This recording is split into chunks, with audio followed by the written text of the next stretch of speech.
thank you for the opportunity to speak about the past history of our synagogue congregation, Beth Israel. First of all, I'd like to give you some of the history of our synagogue, and that will include my personal history and the beginnings of the Renaissance of Congregation Beth Israel. So to commence, I was born to Rose and Alexander Diamond and raised in Schenectady, New York. We grew up in a conservative synagogue, but an observant Jewish home. My parents were civic leaders in the larger community. My dad very active in shaping the city and in the politics of the city. My mother was very active as president of Hadassah and with the synagogue's sisterhood. So I grew up with a tradition of leadership. And for education for myself, my mother said, I grew up learning about Judaism. You do it because you do it. She said, my daughter is going to learn differently. So I was sent to Hebrew school with all boys when I was a little thing of about 8. And the very first thing that happened, I think maybe the first day, you have to understand, not only was I 8, I was very small. I was surrounded by other members of my class, all males, and don't think that the plague of frogs was only in Egypt. It was all over the backyard of the synagogue, toads. So they picked up toads and they stuck them in my face and they said, what do you think of that? And I said, oh, the poor little toad. Why don't you just let it go? Well, they were so taken aback that they let it go, they accepted me. And after that, I got along very well with men in a setting, so that law school was no problem when I was one of the few women that entered law school in my generation. This is my first contact with Beth Israel. I got married to Professor Samuel Markowitz. He had a wonderful position as a professor at the University of California at Berkeley and with the Lawrence Radiation Lab, as it was called then, in Berkeley, and we came to California. We went to synagogue at Rabbi Saul White's congregation in San Francisco, Beth Shalom, I think. And, but when it came time to consider what we would do for our firstborn child, immediately I thought, we can't be going to San Francisco. We have to build something here. Well, we moved into a house that was actually on McGee Avenue across the street from the synagogue. And the first thing I noticed was a big Jewish star implanted in the window. So I said, go across the street and see what's doing. And he came back and he says, it's called the Berkeley Hebrew Center, small letters, Congregation Beth Israel.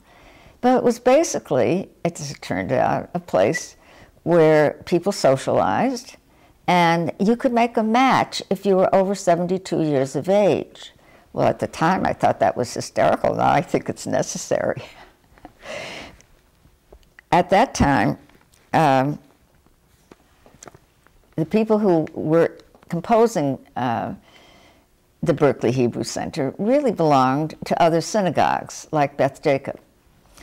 And the real dividing line was when we tried to become a synagogue, again, other than the first 2 days of Rosh Hashanah and a day of Yom Kippur, was they tried to raise the dues. And the big dividing line as to whether you stayed or you went was that we were trying to raise the dues from $6 a year to $10 a year. And that was a cause for a lot of debate.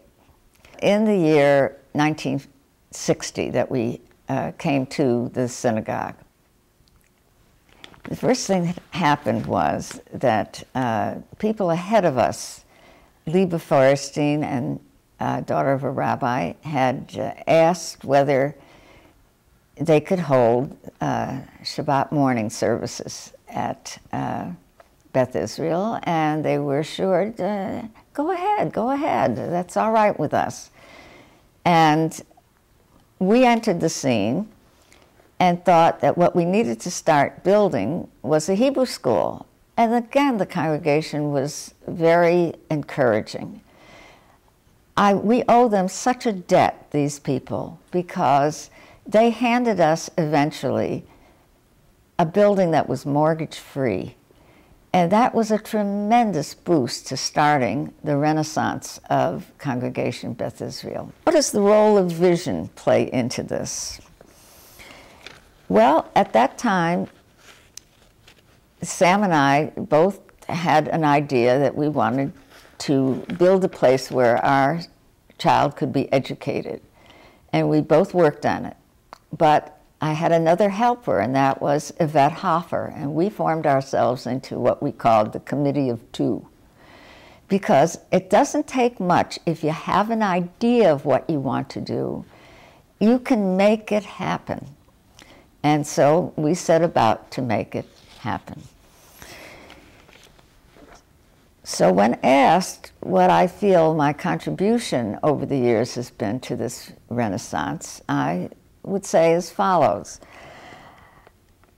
You are being addressed by one of the longest dues-paying members of the synagogue. I've started the sisterhood. There was a ladies' auxiliary, but they met during the day, and most of us were young people with children, not working, so that husbands could stay at night and we could have a sisterhood. And I ran back and forth between the two groups to carry the information back and forth. So I was the first president of the sisterhood, and I was president several times thereafter. Sam was president of the synagogue, and his contribution in trying to keep a minyan started and going, as well as forming the first Jewish professors group that met informally for years on the campus of California. We were working to build our community in various places. We did start a Hebrew school immediately with 4 children in it, and I was on the Board of Education, which position I maintained for better than 25 years, maybe 27 years, until I finally thought, well, I don't have children here in the school, so maybe it's time to step aside and let some other people take over. I have been consistently involved with the membership of the sisterhood, which brings in a couple of thousand every year just doing that job. We featured Sunday night series, which was the way the sisterhood brought speakers, and it was our face on the community which attracted new people to us. I started the first sisterhood donor luncheon. And you know, if you're building something, it isn't all grim. You have to have fun. And part of that was the fact that I wrote musical comedies, maybe half a dozen of them, or co-authored them, or comedy evenings. And I even shot a movie of all of us in the synagogue performing The Miracle of the Maccabees, a marvelous Academy Award-winning documentary. In conclusion, I would like to say, as we look forward to the next 50 years, welcome to the excitement, to the fun, to the challenge of being members of Beth Israel. The poet said, "Come grow old with me, the best is yet to be." And I feel the best is yet to be for Congregation Beth Israel.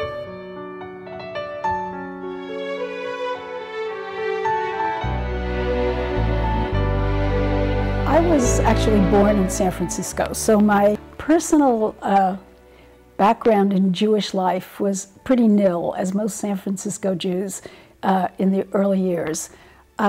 In fact, I don't think I knew I was Jewish till I was about 6.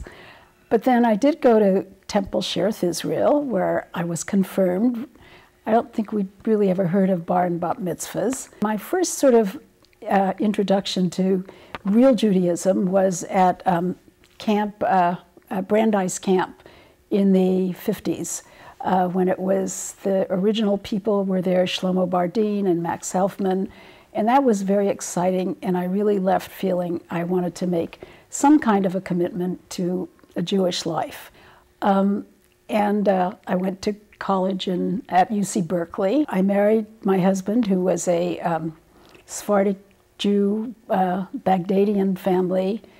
He was born in Shanghai, and they were all traditional, which means that he was not happy in anything other than a traditional Orthodox synagogue, even though we weren't always very observant. But our children grew up at Beth Israel. We came to Berkeley in 1966, and all our children were bar and bat mitzvahed at Beth Israel.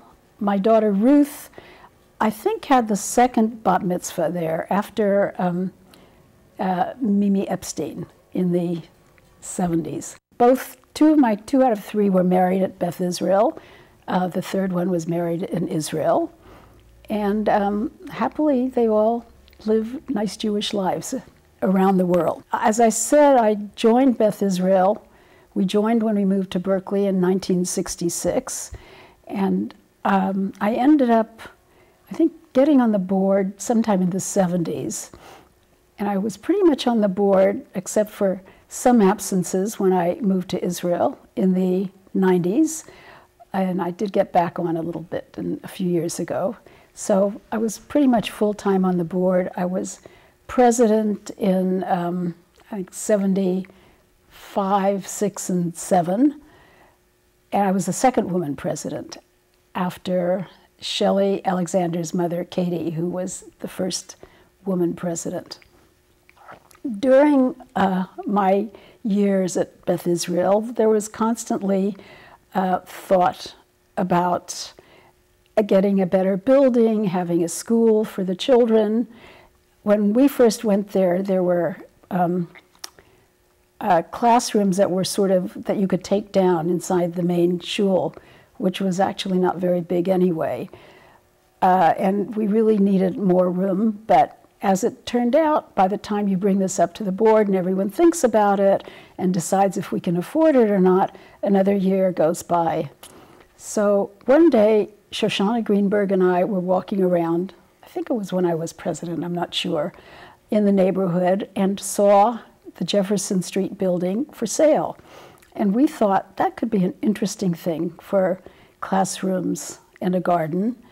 And we both said, sometimes by the time we bring it up to the board, et cetera, it'll be long sold. So I talked to a few people, and my father at that time was selling real estate in the Bay Area. And we looked at it, and the price seemed somewhat right. So I decided to make an offer on this place. In those days, you could buy real estate here contingent on many things. So it wasn't a commitment that one had to fulfill. Anyway, the sellers agreed and gave us either a 1 or 2 month contingent for me to go to the board and get a commitment from the board to buy it. And we did that, and we ended up buying the building, lo and behold. So I think we all felt pretty good about that move. Bank loans for a shul were a little bit hard to get. So then, and my father had a bunch of cash around, which he would be happy to get some interest higher than banks pay. So we worked out a deal that he lent the money, and the shul paid less interest and he got more, so it was to everyone's advantage. And eventually, as he was getting rid of his things, it ended up getting donated to the shul over the years. The shul has obviously changed since I've been there for over 40 years. Everything changes. So there's no exception. It's a young, vibrant group, although 40-ish years ago, we were also, I think, a young, vibrant group, but in different ways. Probably, I would think that most of the younger people are more observant than we were at the beginning. There were not as many people who walked to shul, percentage-wise, in the early years, but many started, encouraged by the rabbis. But now we basically get, I think, young people that already know and want to be much more observant than in those days. I mean, my hopes are for the future that Beth Israel will continue as it is, a very vibrant modern Orthodox synagogue, which is keeping up all the traditions and the halakhic positions of the Jewish world, and also living in the modern world. And I guess that's my wish for everybody, that you should all go on and enjoy and bring up your children, hopefully, and get as much out of a community as we did. I will I'll add something that in many ways, one thing very exciting about Beth Israel has been that many of the people have kept up their friendships no matter where they've moved from years and years back. So it has really been a community in every essence of the word, where you feel part of an extended family that is there to share your joys and, unfortunately, sometimes your sorrows.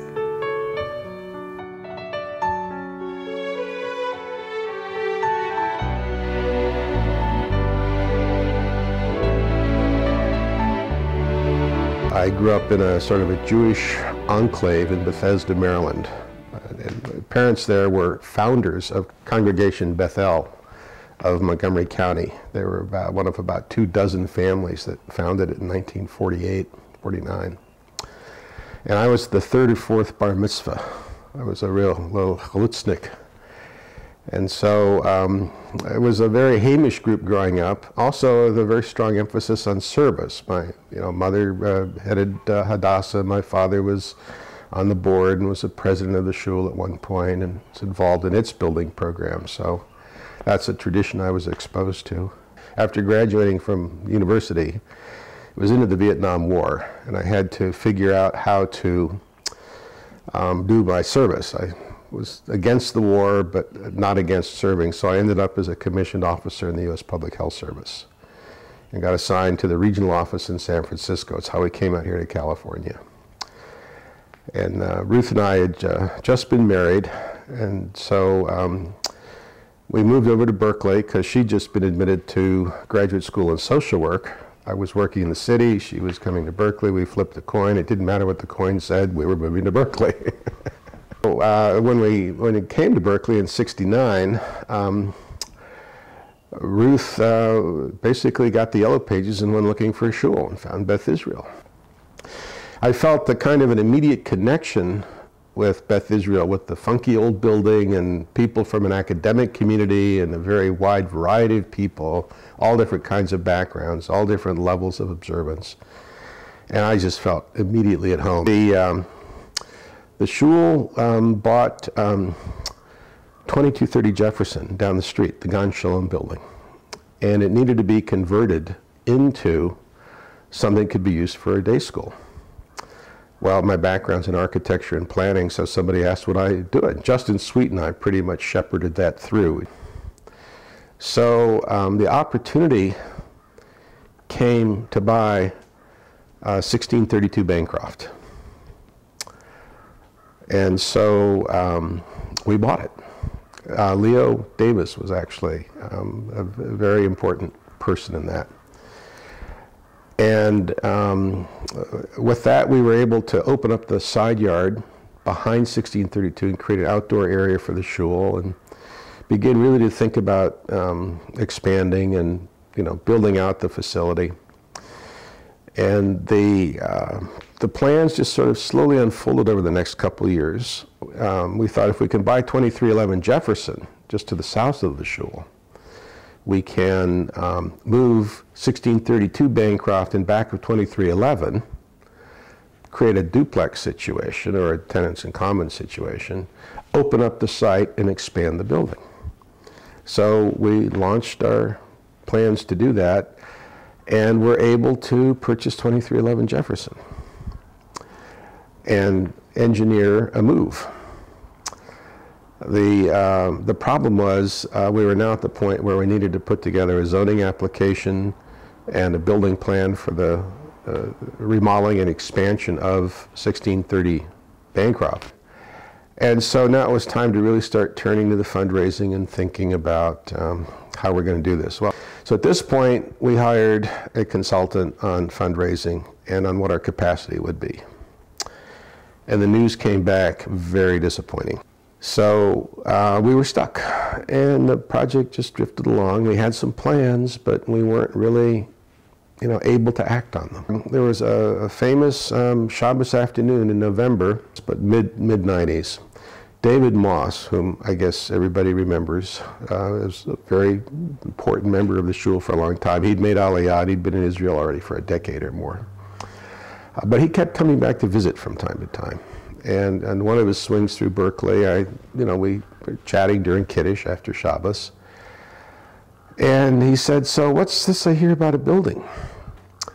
And I explained the sad story to him, and he said, "Have you given any thought to like a wooden synagogue?" And we kept the idea of the wooden synagogue going and had some meetings about it, but we didn't take any formal action on it. The way we thought about it was to think, well, how would we actually dive into this tradition? And there I basically called on my architectural background and was greatly assisted by a book by two Polish architects, the Piechotkas, called The Wooden Synagogue. Now, the fact that that book was available itself is an amazing story. Back in the 20s, when Poland had a very brief period of independence, there was an upswelling of national pride, and one of the projects to express that pride in the national architectural program of the university were some architects looking at the cultural treasures of Poland, included in which were several hundred wooden synagogues.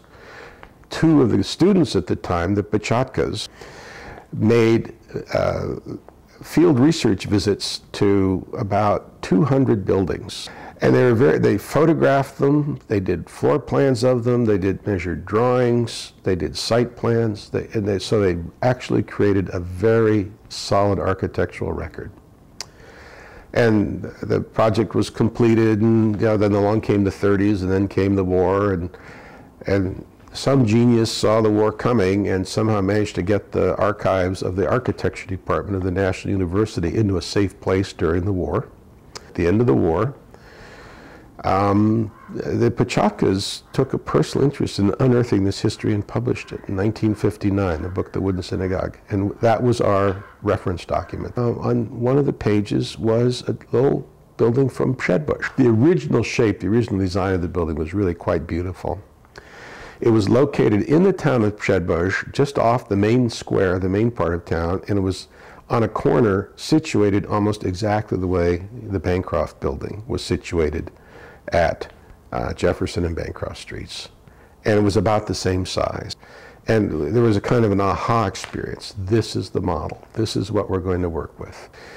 But also it just seemed that the connection, carrying forward the tradition and the history was really, really important thing to do. So we put together a campaign, and when my term as president ended, I immediately shifted over to heading up the building committee and making this project happen. But we ran into 9/11, and the fundraising slowed. And so the result was that the start that we'd made ended up going in the direction that we're now in. Kind of ironically, the floor plan that we currently have at Beth Israel right now, as you could see in that zoning application, is essentially the same one filed in 1990. So the building at Beth Israel right now is the only shul in Berkeley that has its building paid for and where everybody gets to sleep at night. And that's because of the Wooden Synagogue project that we did. We did manage to get one piece of the Wooden Synagogue honored, and that is the tzedakah box. If you take a look at the front door photographs of the old Shedbush building, you'll see a wooden tzedakah box hanging there. It's identical. The one we have in Beth Israel is a replica of that. Miles Carpolo did that. And he did it with funding donated by David Whitman, my son, to make that happen. And so I'm very proud of that, and it's doing its job. Every week, people are encouraged to remember where we came from, and it still needs a brass plaque instead of a paper one, but it's there, and it's a fixture of the shul now, and a permanent reminder of the good start that we made.